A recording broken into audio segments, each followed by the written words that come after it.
Bismillahirrahmanirrahim. Assalamualaikum warahmatullahi wabarakatuh.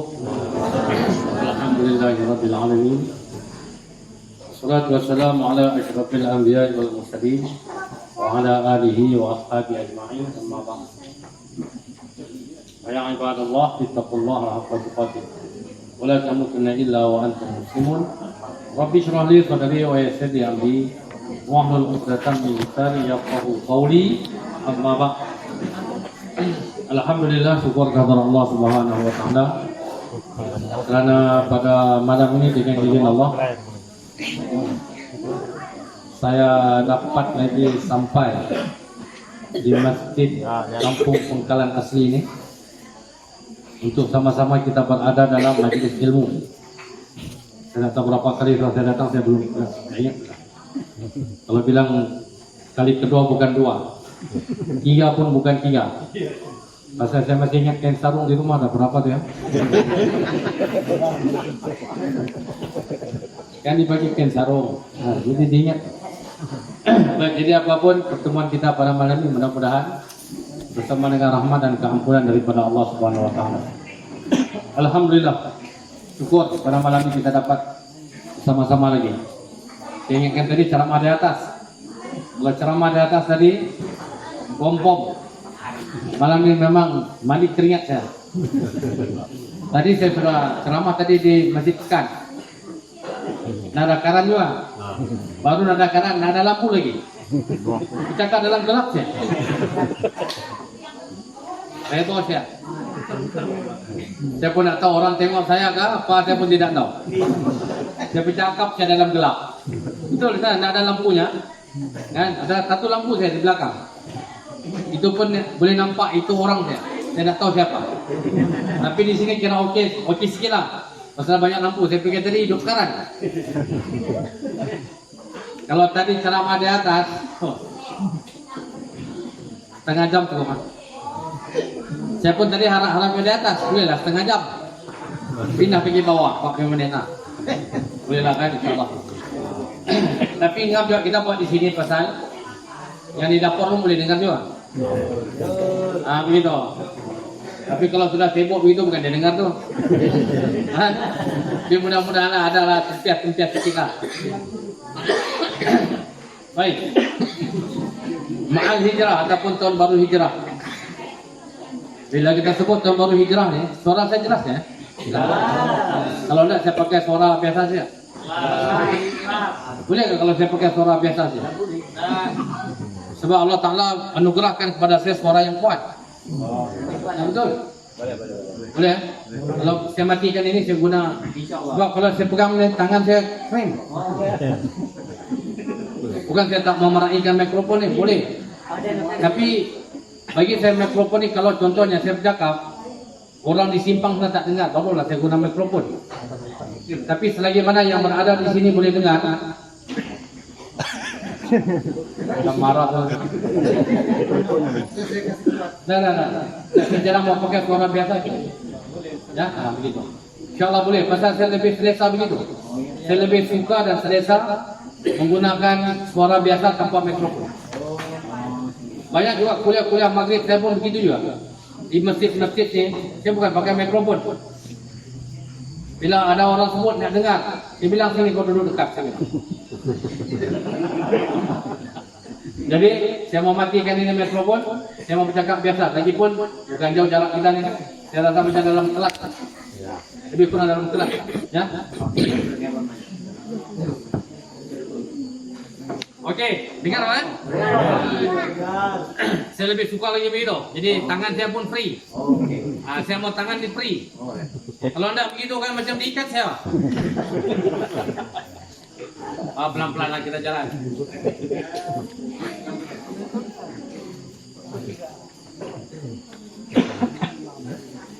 Baik.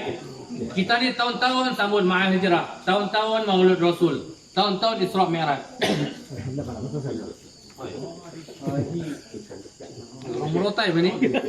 Mengulang lah ni kalau ni. Ulangan ni. Tak apalah ulangan lah. Saya ada orang tadi di sana gelap. Sini ada kemajuan. Pasal ada ketua kampungnya.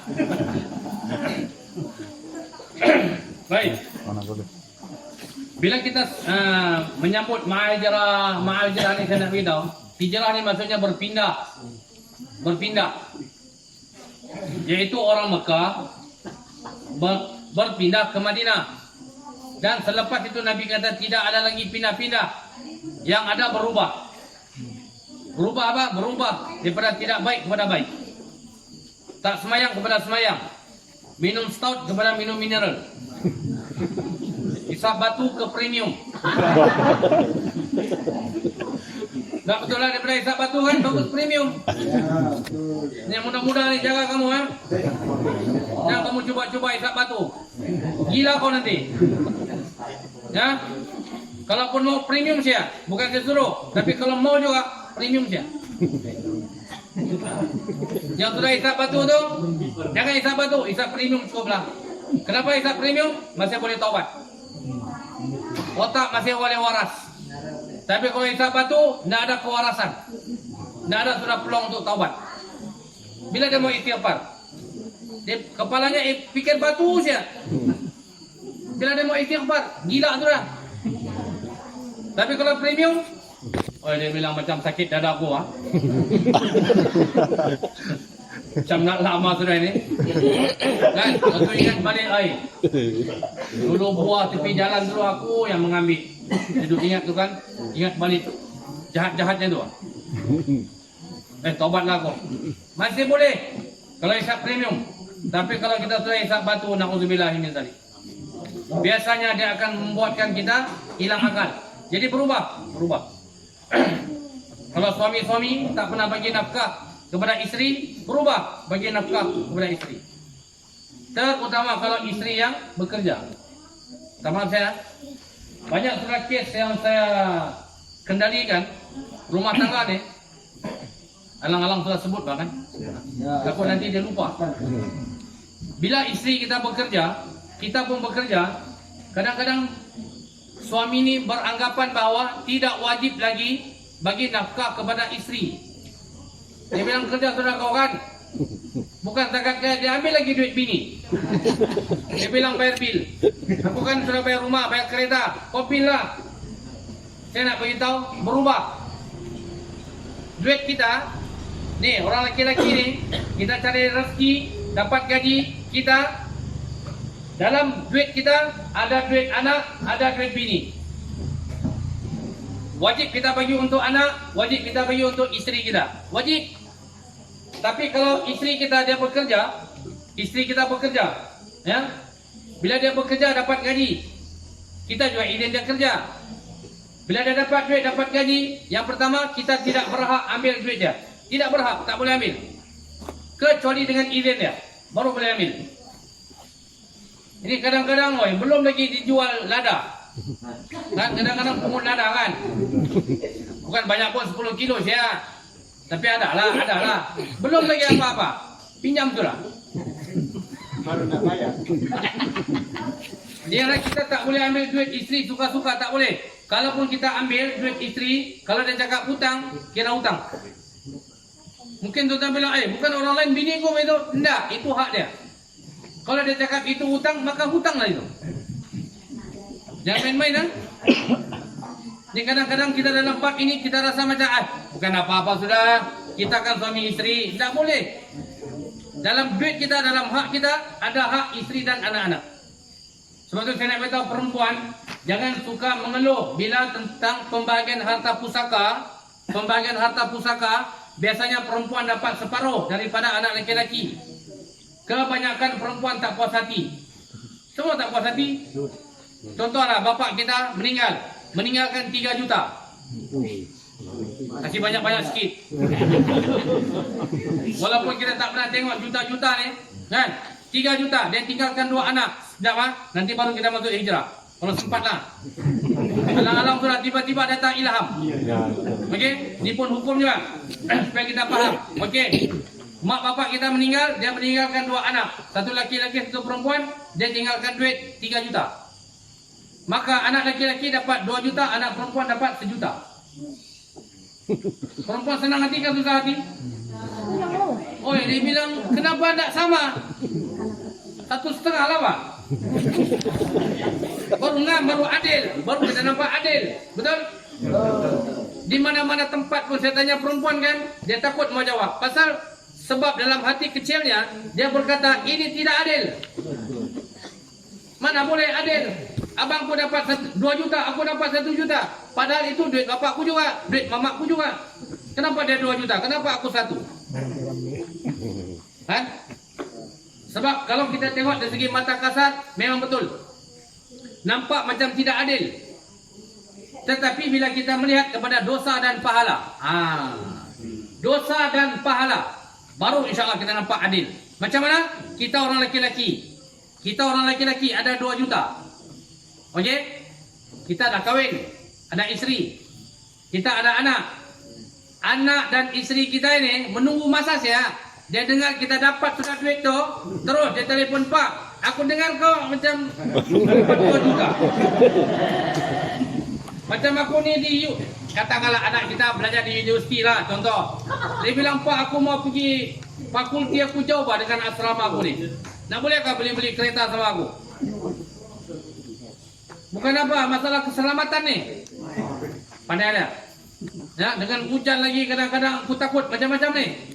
Nah, apabila kita fikir tentang keselamatan anak, tentang apa-apa yang berkaitan, maka wajib bapa mengeluarkan duit. Untuk apa? Beli kereta anak. Di mana? Di KL. Siapa yang wajib beli? Bapa. Mamak tadi dapat 1 juta. Mamak tadi dapat 1 juta ni. Itu hak dia mutlak. Siapa pun tidak boleh kacau. Nah, kita yang dapat 2 juta tadi ni, itu anak pertama. Anak kedua dengar lagi. Pak, aku dengar kau bagi sama abang 10.000. Aku nak ada kah? Baru kita ingat balik, oh mesti adil sama anak-anak. Nah, bagi lagi. Itu kalau 1 bini, kalau 4 bini, wajib kita bagi tu. Tu macam anak pergi sekolah, duit siapa yang wajib bagi? Bapa. Ni macam ini ni, kecil-kecil ni, minta duit dengan mama. Mama bilang bapakmu. Bapa bilang mamakmu. Kalau mak tak bagi, hukumnya tidak berdosa. Tapi kalau bapa tidak bagi, hukumnya berdosa. Begitu rupanya. Perempuan dapat 1 juta tadi ni, anaknya telefon, mak, aku dengar-dengar kau macam dapat, macam bahagian macam banyak je tu. Nak adakah aku tempias-tempias sama aku?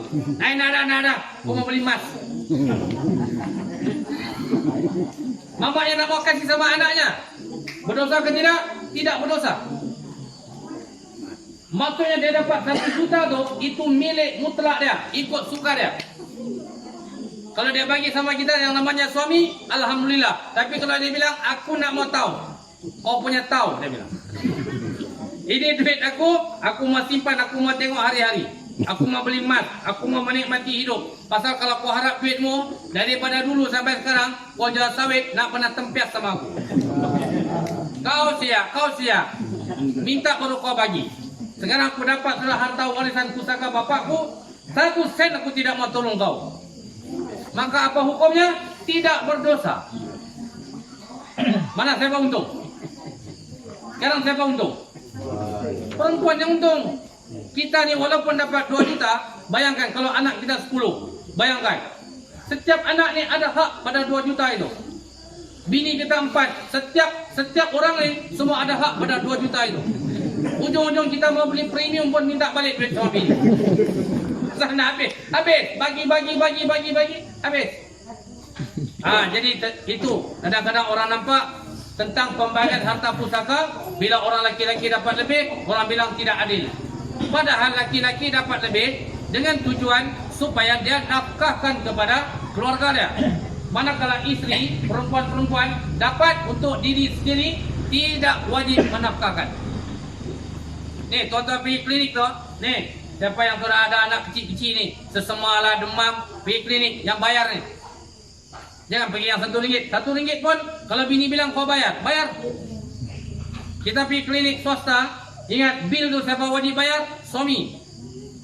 Kalau kita bagi tahu isteri, bolehkah kau tolong bayar? Bini bilang tak lah aku mau. Tanggungjawab mau kan? Siapa tolong kau kahwin? Maka wajib kita jawab. Yang wajib kita bayar. Sampai begitu rupanya. Yuran sekolah anak wajib kita bayar. Bini walaupun dia ada duit tidak wajib bayar. Itulah kadang-kadang bila ada orang mau kahwin 3-4 nih, kan? Jumpa saya buat begitulah, saya buat okey ini belanja ini. Saya bilang ini baru satu bini saya bilang. Kalau kau 2, bayangkan double nih. Dia bilang mau enggak? Oh, endaklah dia bilang tidak sanggup sudah. Satu pun tak sanggup. Bila kita tengok dari segi dosa dan pahala. Okey, balik semula. Macam soal jawab agama tu. 8.5 sudah. Belum masuk malah hijrah. Tapi nak apa lah kan? Boleh lah kan? Ilmu lah kan? Ilmu. Jadi pun macam isteri dengar begitu tadi macam dia syok tu puas hati dia. Baru dia tahu rupa-rupanya. Oh baru aku tahu rupanya laki ku nak boleh ambil duitku. Baru dia tahu. Kalau okey satu lagi. Kalau isteri bagi juga duit, tapi dia kira hutang, maka kira hutang. Ini hukum, ya. Kalau dia bilang aku tengok pening kat kepalamu tu, bil pun mau dipotong dalam bil elektrik ni. Nah, ambil aku dulu. Hutang ya? Hutang. Ni kena tahu ni, laki-laki ni. Ni mau kahwin ni, jaga. Cari duit banyak-banyak. Nah. Duit bini kita nak boleh kacau. Macam saya kan ada isteri. Walaupun bini saya cikgu, mengajar kajian kerajaan, gajinya pemerintahan juga, tapi naklah saya bangga pasal sayang kena bagi sama dia. Duitnya bukan dia pernah bagi sama saya. Jadi dia guna untuk apa? Apa-apalah untuk dia. Ini dengan nama PKL lagi, pergilah. Dia bilang bang boleh ke PKL? Pergilah kalau ada duit. Kan saya bagi untuk makan saya. Untuk makan, untuk apa-apa keperluan lah. Tapi kalau untuk jalan, pandai-pandai lah. Mana tahan buat kita. Gaji lebih kurang saya. Itu saya nak beritahu. Sengsara ni jadi suami ni sengsara. Betul. Untung ni jadi isteri. Kalau dapat suami yang soleh dan bertanggungjawab. Itu.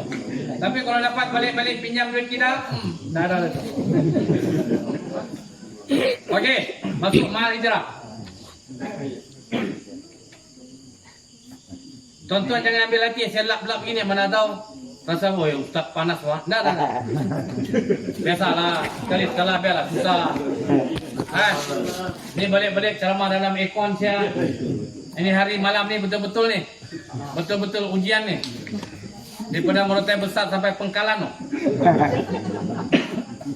Dalam ni Tuhan saya yang tahu ni dalam ni. Ya. Mandi keringat sudah ni. Tapi nak apa? Setiap keringat yang keluar tu Allah Ta'ala kira semua. Begitu. Dan tuan-tuan syok lah kan. Kena angin sedap. Okey. Mal hijrah kita kena berubah. Okey. Sambung balik. Sambung. Orang yang dikatakan berhijrah ni. Berpindah Mekah ke Madinah. Itu namanya hijrah. Orang yang berhijrah namanya muhajirin. Kalau kita dengar lagu nasyid tu kan. Orang muhajirin dengan ansar. Muhajirin adalah orang yang berhijrah. Siapa dia? Orang Mekah. Asal-asal mereka ni baik ke tidak? Orang yang berhijrah ni, sejarah mereka, rekod mereka sebelum mereka berhijrah, mereka tu orang baik ke atau orang macam mana? Kalah kita, kalah. Nah, ada. Kita ni pun nakal juga dulu kan. Tapi orang Mekah lagi nakal. Yang di antara yang berhijrah, kalau sebut sahabat lain mungkin tuan-tuan tak berapa nak terkonek. Sayyidina Umar saya. Apa dosa dia tidak buat? Ya. Tu dalam Quran sebut bi ayyi dzambin qutilat. Nanti bila di hari akhirat budak-budak kecil yang telah dibunuh akan dibangkit dan ditanya, atas dosa apa kamu dibunuh? Siapa yang telah membunuh? Antaranya Umar. Dia bunuh anaknya sendiri. Bayangkan. Kita ni jahat-jahat kita mana pernah bunuh anak? Ada pernah? Sebab itu lencong lagi. Sebab itu ada orang yang minta maaf ya lah. Minta maaf. Ada orang yang bertatu. Insaf. Baru mau buat baik. Tapi bila buat baik ada kawan cakap, tidak ada guna kau semayang. Dia baru ambil wudu. Kawan sebelah bilang, tidak ada guna tu. Tidak sah kau punya wudu. Bingung kawan ni, macam mana aku ni mau buat baik. Tapi yang sebelah bilang asal wudu tidak sah, mandi hadas tidak sah, semayang tidak ada guna. Dia jumpa saya, Ustaz macam mana ni? Coba kau tengok, dia bilang tatu pun. Dia buka baju betul, bukan alang-alang tatunya. Dia bilang alang-alang kocak satu kali, Bang. Apa mau dicorak-corak sikit-sikit, satu kali pacat memang. Kan? Si hijau kan ini lah, selesai. Dia bilang ni macam mana ni, dia bilang ni. Dia bilang macam mana apa? Yalah, aku ni mau berubah, mau jadi baik. Tapi semua kawan-kawanku ni, semua cakap, ni kena setrika dulu. Mau dibuka semua tatu ni, baru boleh ambil wudu, baru boleh mandi hadas, baru boleh semayang. Jadi macam mana? Saya tanya dia, kau pernah bunuh orang? Dia bilang tak pernah. Okey, semayanglah kau. Pasal saya pernah beritahu, lama lah. Macam 8 tahun yang dulu, ceramah di sini. Lama sudah. Ada orang kan yang bunuh 100 orang. Satu orang yang telah membunuh 100 orang. Dia ni nak berubah, dia nak berhijrah, dia nak bertobat. Yang 100 tu pun maksudnya dia sudah insaf sudah ni. Tapi oleh kerana salah jawab, dia bunuhnya lagi. Kasih cukup 100. Barulah dia jumpa lagi satu orang ustaz yang ngam jawapannya. Dia bilang, Ustaz aku mau berubah, boleh ke tak boleh? Boleh, pindah kau. Jangan kau duduk di kampungmu lagi. Kalau di kampungmu huru hara kau. Dengan isap batu, minum stout apa semua, jalan kau. Pindah dia, dalam perjalanan tu meninggal. Orang ni meninggal. Belum sempat buat baik. Tapi dia sudah mulakan penghijrahannya untuk dia berubah. Ni hadis sahih ni, apa Nabi kata? Dia ahli syurga. Dia ahli syurga, padahal dia pernah membunuh 100 orang. Sebab tu kalau setakat orang yang datang jumpa saya, baru tatu kecil-kecil saya. Kadang-kadang tatu di sini, baru besar duit 50 sen saya. Saya beritahu kalau tatumu besar duit 50 sen saya, insyaAllah syurga kau. Yang penting kau berubah. Baru macam senang hatinya. Oh ya, iya kah dia bilang? Iya dia bilang. Bayangkan bunuh orang pun boleh pergi syurga. Yang penting kau tobat. Kalau takat tatumu 50 sen ni, ada 6 jam dada itu. Baru macam hatinya, oi, alhamdulillah bilang, barulah semayang. Syukur. Ya, okey. Balik semula, balik. Jadi Sayyidina Umar tadi ni macam-macam dia buat. Minum ni bukan pakai cawan. Stok arak ni bukan pakai botol. Ni kita kalau mau minum pergi Puyu, cari es kul. Mentako. Main botol. Tapai kena pergi serudung. Omar ni dia stok arak dalam apa? Drum. Tempayan. Nah, tung besar-besar. Bila turun pengharaman arak, dia pergi pecah semua tempayannya. Maksudnya dia minum tu bukan alang-alang, pakai gayung.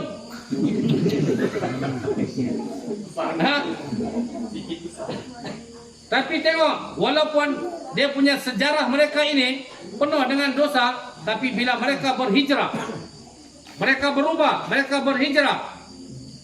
والسابقون الأولون من المهاجرين والأنصار والذين اتبعوهم بإحسان رضي الله عنهم ورضوا عنه. Nampak? Orang-orang yang terdahulu yang beriman kepada Allah di kalangan muhajirin dan ansar dan orang-orang yang ikut mereka dengan baik. Tengok janji Allah. Radhiyallahu anhum wa radu an. Allah redha kepada mereka dan mereka redha kepada Allah. Wa a'adda lahum jannat. Disediakan untuk mereka syurga. Walaupun asal mereka dulu tak bagus, tapi setelah mereka bertaubat, mereka berubah, akhirnya Allah Ta'ala bagi ganjaran kepada mereka adalah redanya dan syurganya. Selesai. Kita pun sama lah ya. Dulu mungkin ialah sejarah kita macam-macam. Kalau perempuan dulu kan seluar ketat, koyak-koyak, tudung pun tak pakai, breathing di highway dengan askar.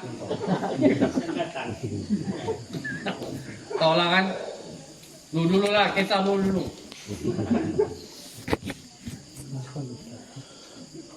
Itu dulu. Tapi sekarang ni, alhamdulillah, semayang sudah, kenal sudah pakai tudung macam mana, jumpa sudah masjid, mengaji balik sudah, alhamdulillah berubah. Itu yang Nabi mau, itu yang Allah mau. Jangan kita nih kan dulu dah nakal sampai tua mau nakal. Jangan. Kita nih kena berubah. Saya nih pun berubah nih. Dulu nakal ya kan. Dulu merokok lah dulu. Tapi tidak sekarang. Hijrah lah itu. Nah, ya. Dulu saya merokok surya 2 kotak satu hari. Dadah nak pernah lah, batu nak pernah. Tapi tahulah cerita batu tu tahu. Nih macam kamu nih, mana tahu pernah 2-3 dek ke satu hari? Kau tahu ke dek tahu kan? Nah, kalau rokok batang, kalau rokok ni isap pakai batang, kalau batu ni dia sebut dek. Nah, kalau kena 3 dek ni, oi, tidur dalam blok sudah tu. Okey, maksudnya pernah lah dulu saya merokok dululah. Nah, tapi apabila duk fikir baik macam nak ada guna juga ni. Macam buang duit saya. Tak ada apa-apa pun. Sakit dada lagi. Pagi-pagi kalau batuk bekah bukan alang-alang. Jadinya susah lah. Tobat, berhenti. Terus. Letak terus. Lempar kotak rokok. Haram sudah. Tak mau sudah. Sampai sekarang. Tak sudah. Sekarang ni kalau saya masuk tandas. Kalau orang merokok dalam tandas. Bau pun saya mau. Susah. Loya sudah. Tak boleh saya cium. Sangat busuk rokok itu. Padahal dulu, bukan main kotak atas ni, di sini dia. Kalau mau merokok kan kalau surya begini lagi. Dikasih panas-panas lagi kan. Dulu, itu dulu. Kenapalah itu dulu. Sekarang jangan lagi diteruskan. Nah, jadi kalau kita ada sejarah-sejarah lama, apapun saya nak beritahu, tadi saya cerita tu rokok okeylah itu perkara biasalah. Tapi kalau kita ada sejarah-sejarah silam yang melibatkan aib dan maruah kita, jangan kita ceritakan kepada orang. Ada orang kadang-kadang dia datang jumpa saya, dia bilang, Ustaz, aku mau taubat. Aku dulu Ustaz kaki perempuan. Ya Allah. Bila dia sebut begitu, saya tahu sudah dia ni jahat.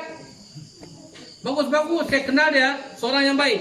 Tapi bila dia sebut tentang maruah dia, tentang keaiban dia, ini satu kesilapan yang besar bagi dirinya.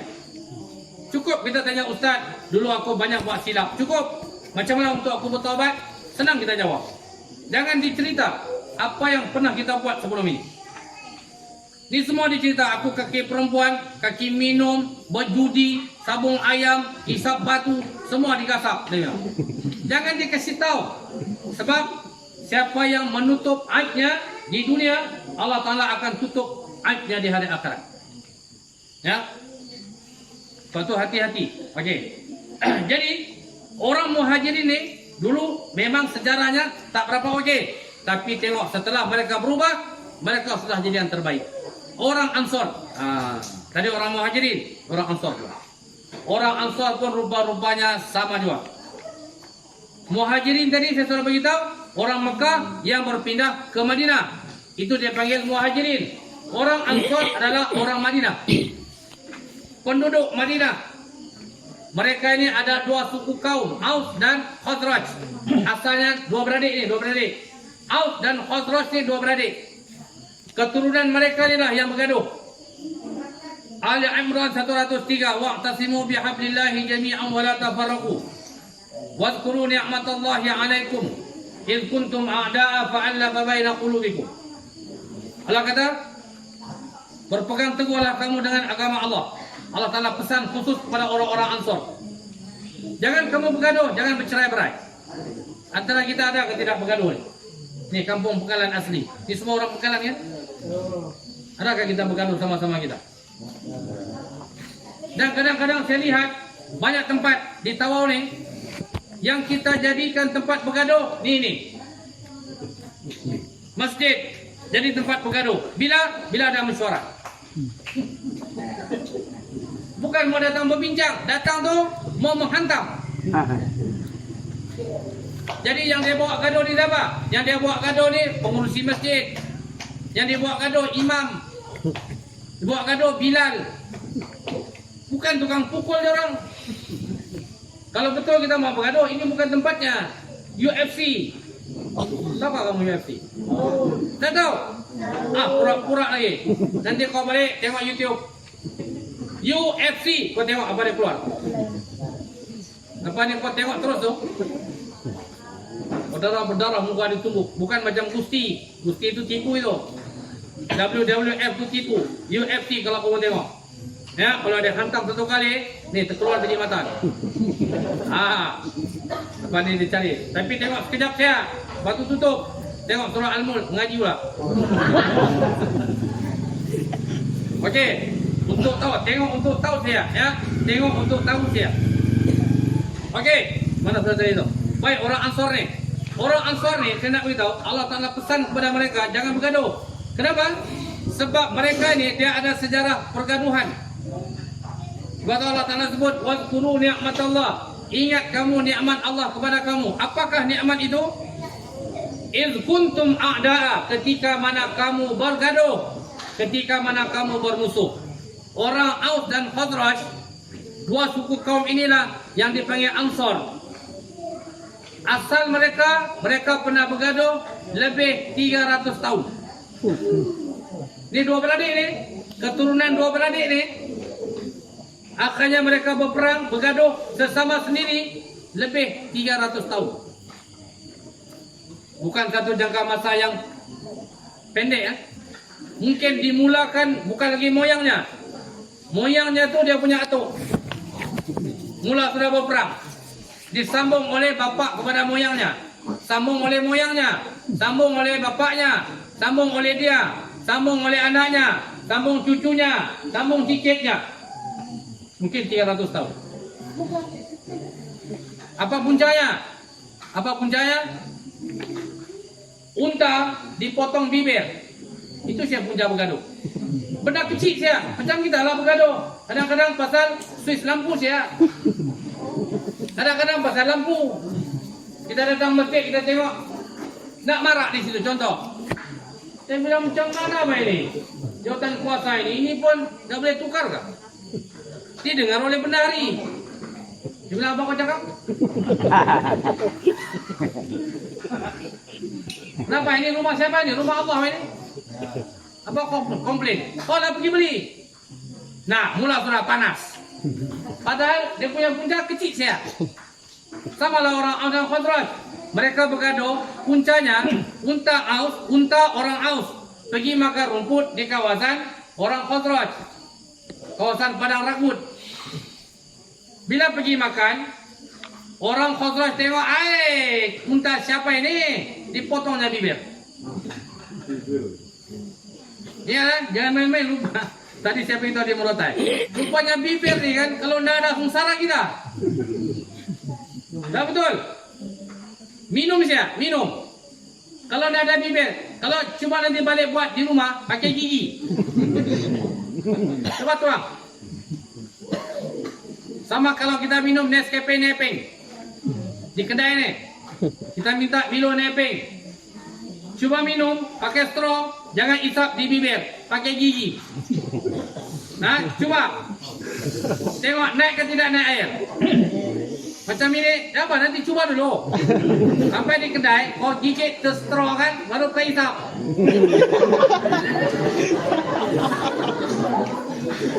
Baru kau tengok betul ke tidak betul apa saya cakap.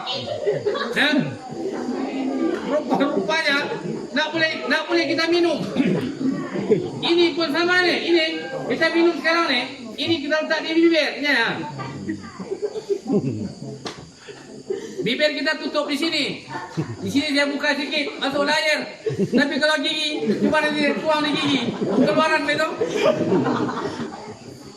Nah, jadi unta ni bila dipotong bibir, bila balik ke kandangnya, tuan dia tengok, kenapa untaku dipotong bibirnya? Nak boleh makan, nak boleh minum. Akhirnya nak puas hati dia. Cari dia, siapa potong? Jumpa. Bergaduh. Yang mula-mula bergaduh satu-satu siap. Lepas tu melibatkan keluarga. Lepas tu melibatkan semua keturunan. Bergaduh selama 300 tahun lebih. Itu yang Allah Ta'ala sebut dalam Quran ni. Ingat kamu nikmat yang aku beri kepada engkau. Ketika kamu bergaduh, fa'allafa baina qulubikum. Lalu aku satukan balik, aku jinakkan balik hati-hati kamu. Kemudian fa'asbahtum bi ni'mati ikhwana. Dengan itu kamu dapat merasai nikmatnya, yaitu kamu boleh jadi bersaudara. Wa kuntum ala syafa hutratin minan nar. Sedangkan dulu nih kamu nih waktu mereka bergaduh nih, Allah kata, kamu dulu waktu bergaduh, kamu sedang membina jalan ke neraka. Kamu berada di tepi jurang neraka. Fa anqadhakum minha. Lalu aku selamatkan kamu daripada jurang neraka, masuk ke surga. Apa yang saya nak beritahu dalam kesempatan yang ada? Mau habis surah masa? Mau habis surah? Sikit lagi. Takut tak sempat. Pasal yang pertama saya pun lapar. Tadi saya limpas, tadi saya tengok ada telur masin. Jadi macam air, lama nak makan telur masin ni. Jadi macam tengial-ngial sudah ni. Kan? Jadi yang saya nak beritahu di sini, tadi saya sudah sebut juga di Merotai. Ialah kita kalau kita bergaduh, kita sedang membuat jalan ke neraka. Kalau kita pulihkan balik silaturahim, kita menyelamatkan diri kita daripada neraka dan mudah-mudahan ke syurga insyaAllah. Gaduh-gaduh ni rahmat Allah Ta'ala akan putuskan rahmatnya daripada kehidupan kita. Rahmat ni kasih sayang. Kita hidup dengan rahmat. Masuk kubur perlu rahmat Allah. Padang mahsyar, masuk syurga, semuanya perlu kepada rahmat Allah. Tapi kalau di dunia kita sudah putuskan rahmat Allah, macam mana untuk kita nak dapatkan rahmat Allah setelah kita meninggal? Putus silaturahim, putus rahmat. Ini ada kan di sini antara tuan-tuan yang bergaduh ni. Terutama adik-beradik. Kisah bergaduh adik-beradik ni saya nak beritahu, bukan orang pengkalan saya. Dia bermula daripada sejarah manusia yang pertama. Baru-baru ni kita buat korban, kan? Nabi disuruh membacakan ayat cerita tentang dua anak Adam dengan cerita yang sebenar-benar cerita. Ketika kedua-duanya berkorban, ya, disuruh melakukan korban. Dan Allah kata salah seorang daripada mereka diterima korban dan satu lagi tidak diterima. Bila tidak diterima, dia kata apa? La'aqtulannak, pasti aku akan bunuh kau. Nah, ini manusia yang pertama. Baik, yang bergaduh ni siapa? Dua beradik, Qabil dengan Habil, bukan orang lain. Qabil dengan Habil bergaduh. Adik-beradik tu. Ni kita pun kadang-kadang di sini ada ni bergaduh adik-beradik. Baik, nasihat saya kepada sesiapa yang ada bergaduh adik-beradik, tidak bertegur sapa kerana tanah kelapa sawit, kerana tanah rumah, tanah lot, macam-macam lah. Tolong hubungkan balik silaturahim. Sempena dengan Ma'al Hijrah 1445. Dia bilang, Ustaz payah. Hei, lain abangku Ustaz. Kau nak kenal dia. Aku tahu lah aku adiknya. Susah. Saya tahu, memang susah. Memang susah untuk kita pulihkan hubungan silaturahim. Tapi Allah Ta'ala tidak melihat kepada kejayaan. Yang Allah nak lihat adalah usaha yang kita lakukan. Ada atau tidak usaha yang kita buat untuk kita nak pulihkan hubungan silaturahim. Tuan-tuan fahamkah silaturahim ni? Silah adalah hubungan. Rahim makidah. Nah, rahim ni rahim makidah. Yang pernah di situ ada 8 orang dulu. Yang pernah ada 10 orang. Yang pernah ada 12 orang. Ni perempuan lah. Yang pernah ada 5 orang dalam rahim kita. Jadi yang keluar itu wajib menyambung hubungan rahim itu. Itu dipanggil silaturahim. Jadi nak beritahu adik-beradik tidak boleh bergaduh. Wajib bersilaturahim. Kalau siapa yang ada putus silaturahim, dia bilang piala Ustaz, neraka pun neraka lah, memang pun neraka. Siapa yang sebut ni dalam peristiwa hijrah? Nah, Allah Ta'ala yang sebut. Ingat orang Ansar tu sebelum itu mereka juga ada sejarah hitam. Apa dia? Mereka bergaduh, putus silaturahim, dan Allah kata mereka sedang menuju ke neraka. Aku selamatkan mereka, aku hubungkan balik hati-hati mereka, akhirnya mereka ke syurga. Jadi kalau kita bergaduh adik-beradik, ingat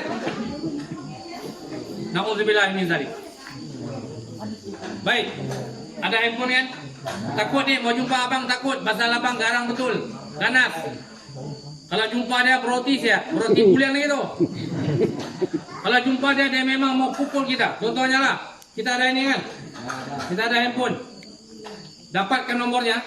Sebab nomornya pun kita bukan simpan. Sebab kalau dia telefon memang dia maki-maki tu. Jadi dapatkan balik nomor abang kita, adik kita, kakak kita yang kita bergaduh ni. Kalau boleh malam ni juga sebelum tidur. Assalamualaikum. Itu dulu. Assalamualaikum bang. Ini adikmu. Sapril. Adakah? Ini adikmu. Bang, aku minta maaf bang. Kisah-kisah lama tu aku minta maaf. Nampalah. Oleh kerana kau mau juga rumah bapak, rumah mama ni nampalah halal. Aku halal. Yang aku mau adalah aku mau tegur kau balik dan kau pun tegur aku balik. Kau nak kasih duit pun apa? Duit sawit tu kau ambil, aku tidak mau. Aku pun ada duit bang. Lama sudah aku hidup juga. Duit tu kau ambil lah. Yang penting aku mau kita ni perbaik semula lah. Abang kita pun tengok saya tu. Kalau dia jawab balik, alhamdulillah. Waalaikumsalam. Terima kasih lah. Itu yang aku mau dengar. Kau nak mau duit sawit tu.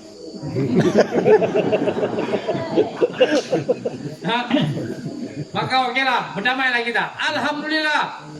Nah, alhamdulillah. Tapi kalau kita WhatsApp saya dia tengok, dia balas balik, sial kau. Contoh. Dia jawab balik tu memang dia maki saudara kita. Tak payahlah kau hubung aku pak. Tak payah mak abang. Tak ada ini. Tak ada sama kau ni, tak ada apa-apa sudah. Kalau dia begitu, kita dengan Allah settle. Kita dengan Allah selesai. Cuma abang kita, dia punya tahu. Yang penting kita sudah ada usaha untuk nak pulihkan balik silaturahim. Ini penting ni. Tapi kalau boleh pergi rumahnya lagi bagus. Pergi rumah, naik rumah terus. Assalamualaikum, naik terus. Kau rumah orang lain, rumah abang je apa? Kan? Dia bang turun kau, enggak aku mau naik. Kenapa kau mau naik? Mau salam kau ya. Tapi macam tadi saya beritahu di Morotai lah. Kalau boleh salam tu kan, biarlah ada menyangkut. Bagi ada sangkut sikit pak. Dia bilang apa ini? Kau ni pura-pura. Nah, ambil. Mana tahu dengan itu, dengan ada sangkutan itu, tiba-tiba hatinya jadi lembut dan dia pun sempat menjeling. Oi, betul.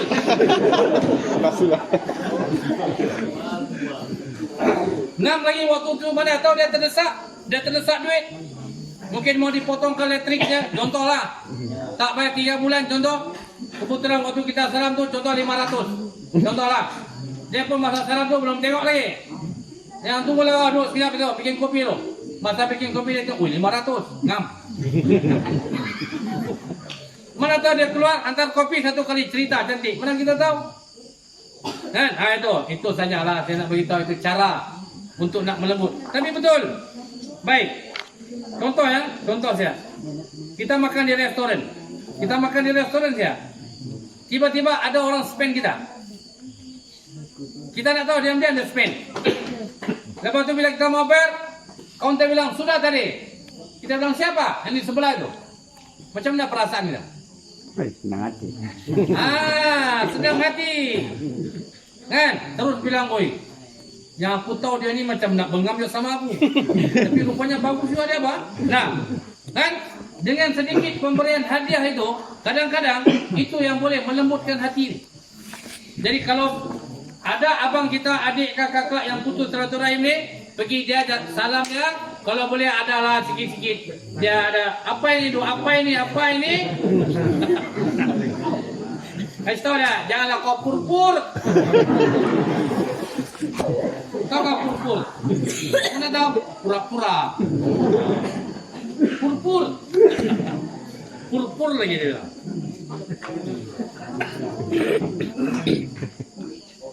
Nah, 5 minit lagi jam 9. Ngam betul. Saya pun akan berhenti jam 9.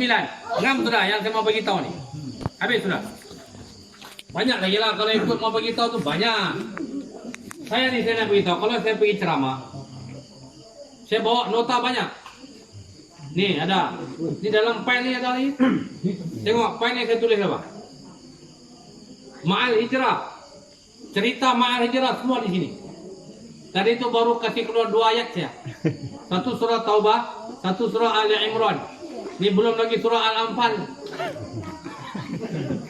Nah, belum lagi surah As-Saff. Ada lagi cerita di situ. Belum lagi nih. Kalau mau boleh. Tonton saya. Mana-mana nggak boleh. Pasal besok saya ada kayak mulai. Baik. Penutup bicara. Penutup bicara.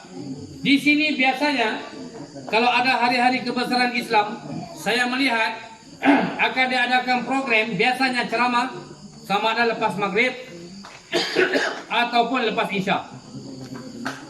Saya hanya sekadar mencadangkan. Contohnya Maulid Rasul. Kalau malam ini saya dah mau cadang saya. Kalau boleh buat program sempena dengan Maulid Rasul, tapi buat kayak mulai. Ya? Buat kayak mulai. Jam 3 pagi di sini. Nah, cubalah buat perubahan. Kadang-kadang kita tak pernah buat gini. Boleh panggil saya, insyaAllah kita buat sembahyang sunat tasbih. Macam tuan-tuan, pernahkah sembahyang sunat tasbih? Nah, Nabi kata sembahyang sunat tasbih ni kalau boleh hari-hari dibuat. Kalau tak mampu seminggu sekali, kalau tak mampu sebulan sekali, kalau tak mampu setahun sekali, kalau tak mampu seumur hidup sekali kena buat. Tuan-tuan belum buat, nak buat pun nak tahu macam mana itu. Berapa rakaat, bila, jam berapa. Nah, kalau nak buat apa mau dibaca, usolli pun nak tahu. Nah, jadi saya offer, saya menawarkan, kalau tuan-tuan mau cari hari-hari sempena ni, cuti umum 31 Ogos pun boleh. Buat hari cuti 31 Ogos sebab biasa lepas kaya mulai, biasa balik tidur tu. Kalau buat hari kerja, susah. Nanti pergi office tidur. Ni saya bagi cadangan ni. Contoh, sempena 31 Ogos, hari kemerdekaan. Hari itu, pagi tu, jam 3 pagi.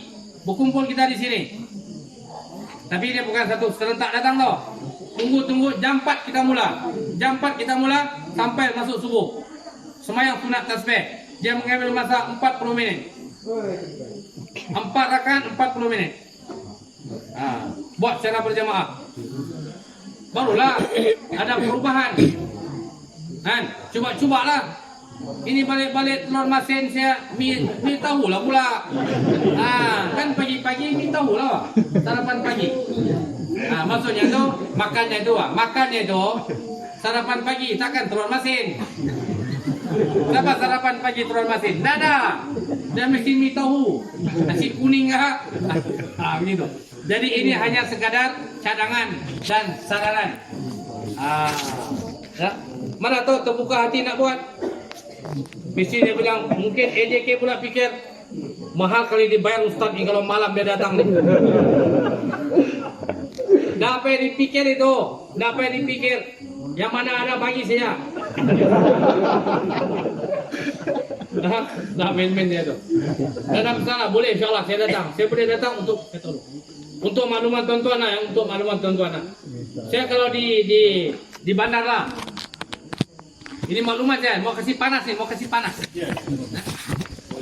Sabtu pertama saya akan kayak mulai sembahyang sunat tasbih ya. Satu kali subuh, kuliah subuh di BSI waktu 10. Okey. Minggu kedua Muhibah Raya. Minggu ketiga Apas Permai waktu 15. Minggu keempat balik semula ke apa tu? Muhibah Raya. Kemudian selang-selilah kalau ada permintaan, macam pagi besok ada lagi di Tanjung Batu Laut. Kalau ada permintaan. Maksudnya kalau mau di sini dibuat, bagi tahu. Biarlah kita ada satu amalan yang baru. Ini balik-balik semayang pun tidak ada lain. Al-Fatihah, Qul Huwallah saja. Itu saja. Rakaat pertama pun Qul Huwallah, rakaat kedua pun Qul Huwallah. Bukan tak boleh, boleh. Tapi banyak lagi ayat Quran yang lain. Semayang pun sama juga. Semayang pun mau cepat habis. Tak ada tambah-tambah semayang sunat. Jadi kalau boleh, apa salahnya? Nah, rekod buat sembahyang sunat tasbih 1 kali. Sempena hari kemerdekaan. Kempen semua nih, termasuk Kuala Morotai. Kan? Lupa ketua kampung tu, Cikgu jadi kan? Saudara. Yo, ni pengkalan ni mau buat ni, saya mulai. Datang anggotamu Kami mau 20 orang. Sebab kalau mampu ya sana susah. Bukan dipanggil dia. Sana nak pernah ada ceramah itu. Jadi mau dipanggil pergi sini. Bukan jauh tu kalau ni ada jamanan itu. Naik motor boleh kan? Naik motor boleh. Kempen orang sekeliling. Buat ramai-ramai. Syok sebenarnya. 1 kali buat, mau buat lagi. Betul? Dan insyaAllah, kesan sembahyang tasbih ni, mudah-mudahan rezeki kita Allah Ta'ala kasih lancar. Begitu.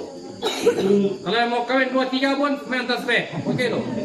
Pom-pom ni buat ni cepat ni. Dah main-main je. Baik, jadi jam 9 sudah. Minta maaf banyak-banyak. Cukup perkara itu. Cukup ambil pengajaran sikit-sikit. Hukum-hukum sikit-sikit kan. Kurang-kurang tahulah melalui beberapa hukum. Dan juga beberapa kisah. Apapun, kita ni kena berubah. Yang pernah nakal-nakal ni, bertaubat, berubah jadi baik. Biarlah kita tinggal di Pengkalan ni, orang kenal kita, orang baik. Ya, tengok siapapun, tengok kita, orang bilang, oi bagusnya tu, bagusnya pakcik tu, bagusnya abang tu. Jangan kita duduk di Pengkalan ni, bagus kalau meninggal dia. Kita meninggal ni, semua alhamdulillah, nak ada innalillah. Itu memang terus betul sudah itu. Dengan dia meninggal, alhamdulillah. Syukur. Pasal apa tu? Terus betul. Ya. Apapun mudah-mudahanlah kita dapat melakukan perubahan pada diri kita, tambah lagi amal-amal soleh. Mudah-mudahan Allah Taala ampunkan kita, Allah Taala redha kepada kita, dan insya-Allah kita ke surga insya-Allah. Maka itu dia aku qauli hadza, astagfirullahalazim. Assalamualaikum warahmatullahi wabarakatuh.